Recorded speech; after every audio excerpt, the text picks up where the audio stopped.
সালোক সংশ্লেষণে বাধাগ্রস্ত হয়। সূর্যের পানি যদি সূর্যের আলো যদি পানির নিচ পর্যন্ত না পৌঁছায় তাহলে উদ্ভিদের যে সালোক সংশ্লেষণ প্রক্রিয়া হয় সেটা বাধাগ্রস্ত হয়।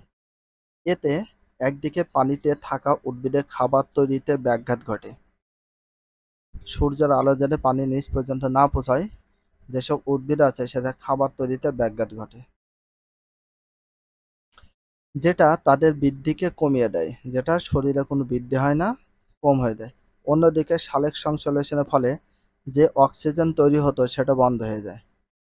খালি বন্ধ যদি হয়ে যায়, পানি ঘোলা হলে মাছ বা অন্য প্রাণী ঠিকমতো খাবার সংগ্রহ করতে পারে না। তাহলে পানি ঘোলা হলে কি সমস্যা বলো? মাছ বা অন্য প্রাণী ঠিকমতো খাবার সংগ্রহ করতে পারে না। কেন? পানি ঘোলা হলে। তাহলে পানি কেমন হলে মাছ বা অন্য প্রাণী ঠিকমতো খাবার সংগ্রহ করতে পারে না? ঘোলা হলে। তাহলে ঘোলা হওয়ার কারণটা বুঝতে পেরেছো। পানি যখন ঘোলা হবে তখনই কি হবে, সূর্যের যে আলো সেটা পানির নিচ পর্যন্ত পৌঁছাতে পারে না। যখনই পৌঁছাতে পারবে না তখন যেসব উদ্ভিদ আছে পানির নিচে সেসব উদ্ভিদে কি হবে, সালোক সংশ্লেষণ প্রক্রিয়ায় যে সেটা বাধাগ্রস্ত হবে। তখন উদ্ভিদগুলোর বৃদ্ধি কমে যাবে এবং যেসব মাছ আছে সেদিকে খাদ্য কমে যাবে। যখন ওই খাদ্য বা অক্সিজেন কম হবে, বন্ধ হয়ে যাবে, তখন মাছের জন্য খুবই ক্ষতি হবে।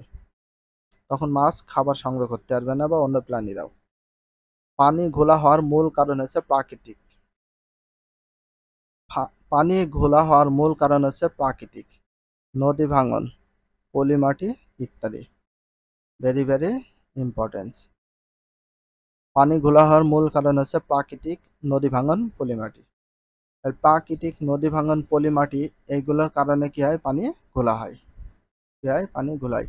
কিসের কারণে পানি ঘোলা হয়? প্রাকৃতিক, নদী ভাঙন, পলি মাটির কারণে। তাহলে প্রকৃতির নদী ভাঙন, পলি মাটির কারণে কি হয়, পানি ঘোলা হয়। আবার মানব সৃষ্ট কারণেও পানি ঘোলা হয়, যেমন তেল, গ্রিস, অন্যান্য অদ্রবণীয় পদার্থের উপস্থিতি। তাহলে মানব সৃষ্টির কারণে পানি ঘোলা হয়। কি কারণে পানি ঘোলা হয়? মানব সৃষ্টির কারণে। যেমন তেল আছে, গ্রিজ আছে বা অন্যান্য অদ্রবণীয় পদার্থ যদি উপস্থিত থাকে তখনও কিন্তু পানি ঘোলা হয়। এগুলো মানব সৃষ্টির কারণে হয়ে থাকে। পানিতে এইসব পদার্থ, বিশেষ করে মাটি আর বালি বেড়ে গেলে তা এক পর্যায়ে নদ নদীর তলায় জমা হতে থাকে। ফলে নাব্যতা হ্রাস পায়, নদীর কমতে থাকে এবং নৌযান চলাচলে অসুবিধা ঘটে। মানে যখনই নিচে বালি বা পলি মাটি জমা হতে থাকবে তখন উঁচু হয়ে যাবে, তখন চর পড়ে যাবে, তখন নৌযান নৌকা চলাচল বা জাহাজ, লঞ্চ চলাচলের অসুবিধা শুরু হয়ে যায়। তোমরা সংবাদপত্র বা টেলিভিশনে নিশ্চয় লঞ্চ, স্টিমার ডুবে চরে আটকে পড়ার খবর দেখে থাকবে। তো লঞ্চ, স্টিমার ডুবে যায়, আবার চরে আটকে যায়, এরকম শুনেছো। কেন এগুলো আটকে পড়ে? নব্যতা কমে যাওয়াই এর প্রধান কারণ। নব্যতা কমে যাওয়ার প্রধান কারণ হচ্ছে এইগুলা। তো তখন হচ্ছে কি হয়, টেলিভিশন নিশ্চয়ই শুনেছো লঞ্চ আটকে গিয়েছে অথবা স্টিমার ডুবে চরে আটকে পড়ে খবরে দেখবে, এরকম হয়। এগুলো হওয়ার কারণ হচ্ছে নব্যতা কমে যাওয়ার কারণে। তো নব্যতা কমা নদীর গভীরতা যখনই কমে যাবে সেটাকে আমরা বলি নব্যতা কমে গিয়েছে। তেজস্ক্রিয়া পদার্থের উপস্থিত। তো তেজস্ক্রিয়া পদার্থ বলতে কি বোঝায় এবার আমরা একটু পড়ি। নদ নদীর পানিতে কোনো তেজস্ক্রিয়া পদার্থ থাকলে সেটা জলজ উদ্ভিদ আর প্রাণীর দেহে ক্যান্সারের মতো রোগ সৃষ্টি করতে পারে। খালি নদ নদীর পানিতে কোনো তেজস্ক্রিয় পদার্থ থাকলে সেটা কাদের জন্য ক্যান্সারের রোগ সৃষ্টি হতে পারে? জলজ উদ্ভিদ আর প্রাণীর দেহে। তাহলে জলজ উদ্ভিদ আর প্রাণীর দেহের কিসের সৃষ্টি হতে পারে? ক্যান্সারের রোগ, ক্যান্সারের মতো রোগ সৃষ্টি হতে পারে। কিসের মতো? ক্যান্সারের মতো। তাই নদ নদীর পানি পুরোপুরি তেজস্ক্রিয়া মুক্ত হতে পারে। নদ নদীর পানি তেজস্ক্রিয়া মুক্ত হতে হবে। তাহলে কোন পানিতে কোনো তেজস্ক্রিয় পদার্থ থাকলে? নদ নদীর পানিতে। কোন পানিতে? নদ নদীর পানিতে। ময়লা আবর্জনা। নদ নদী সহ সকল প্রাকৃতিক পানি অবশ্যই ময়লা আবর্জনা মুক্ত হতে হবে। নদ নদী সহ সকল প্রাকৃতিক পানি অবশ্যই ময়লা আবর্জনা মুক্ত হতে হবে। সকল প্রাকৃতিক পানি অবশ্যই ময়লা আবর্জনা হতে হবে, বিশেষ করে কোন পানি সহ? নদ নদী সহ। কারণ ময়লা আবর্জনা থেকে জীবন ধ্বংসকারী সব ধরনের জীবাণু তৈরি হয়। জীবন ধ্বংসকারী সব ধরনের জীবাণু তৈরি হয় কি থেকে? ময়লা আবর্জনা থেকে। তাহলে জীবন ধ্বংসকারী সব ধরনের জীবাণু তৈরি হয় কি থেকে?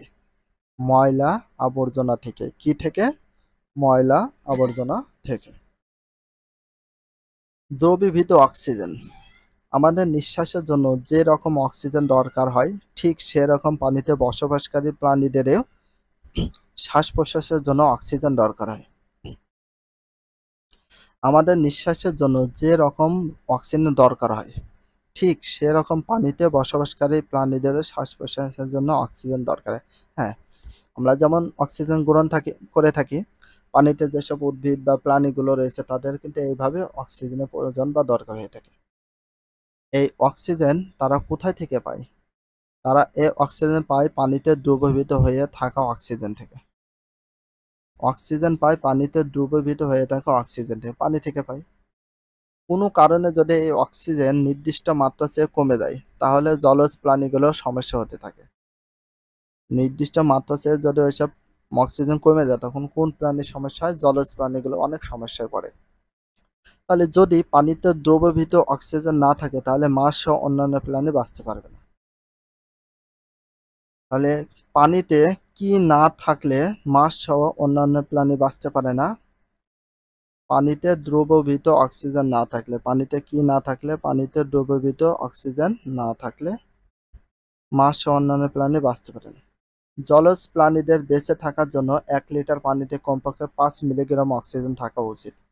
তাহলে জলজ প্রাণীদের বেঁচে থাকার জন্য 1 লিটার পানিতে কমপক্ষে কত মিলিগ্রাম অক্সিজেন থাকা দরকার?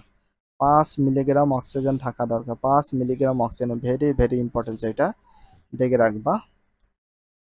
তাহলে ভাবো জলজ প্রাণীদের বেঁচে থাকার জন্য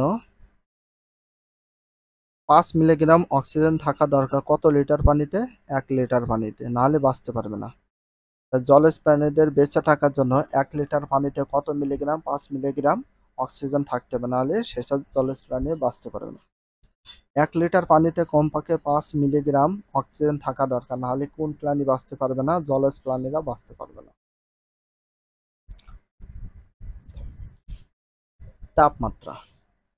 তাপমাত্রা পানির আরেকটি গুরুত্বপূর্ণ মানদণ্ড। পানির আরেকটি গুরুত্বপূর্ণ মানদণ্ড কোনটিকে বলা হয়? তাপমাত্রাকে। পানির আরেকটি গুরুত্বপূর্ণ মানদণ্ড কোনটিকে বলা হয়? তাপমাত্রাকে।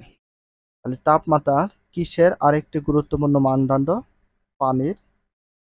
তাপমাত্রা কিসের আরেকটি গুরুত্বপূর্ণ মানদণ্ড? তাপমাত্রা পানির আরেকটি গুরুত্বপূর্ণ মানদণ্ড।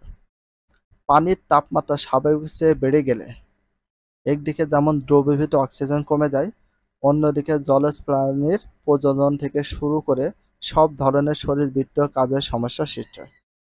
পানিতে যদি কখনো স্বাভাবিক চেয়ে তাপমাত্রা বেড়ে যায়, যেমন ওই যে এখন গ্রীষ্মের সময় প্রচুর পরিমাণে পানি কি হবে? তাপমাত্রা বেড়ে যায়। এই কারণে দ্রবীভূত অক্সিজেন, যে পানিতে যেসব অক্সিজেন মিশে আছে, দ্রবীভূত বলতে পানির সাথে যেসব অক্সিজেন মিশে আছে সেইগুলোকে দ্রবীভূত অক্সিজেন বলে। যখনই তাপমাত্রা বাড়িয়ে যাবে ওই পানির অক্সিজেন কমে যায়।